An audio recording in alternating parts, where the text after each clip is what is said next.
You threw out some stats around the population demographic in our public schools right now. That doesn't represent what Nashville as a city looks like demographically, right?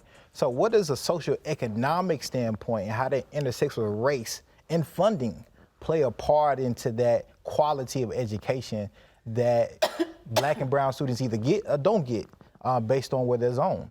So, just as throughout history, people racialized as Black, right? The socioeconomic, the socio-political context has always led to massive inequities. So we see right now in our city, gentrification has been going on for decades, right?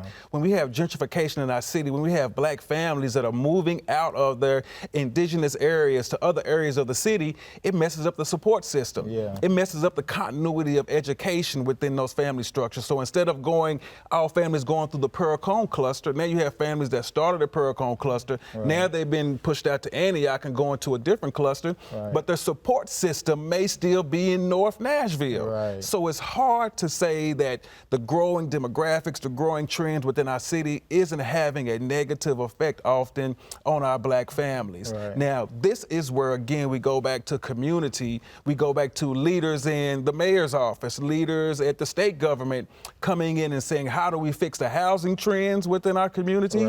How do we ensure that we do have funding for our schools of innovation, for schools in particularly economic areas that have been massively underfunded in a community that has been underfunded. We just think about North Nashville, because traditionally that has been our African-American community. Think about the interstate that was put through there. 440, Think about what that meant for long-term growth and development for Black people in that community. Think about now, you still have a lot of gentrification in areas. I live in Donaldson. There's a lot of African-Americans moving out there, right? And what does that mean for the school districts, for the system? How do we have communities of support? So the economics has always been a driving factor, but the thing that it also is a driving factor is the resilience of the Black family. The Black family has always been resilient. The Black family has always put education as a high barrier to where we need to go as a community. I think it's still there, but I think we continue to need to pour and to have conversations like this. We need to make certain that we empower parents to empower partnership with the school district so that we can create new family areas of support for our students moving forward.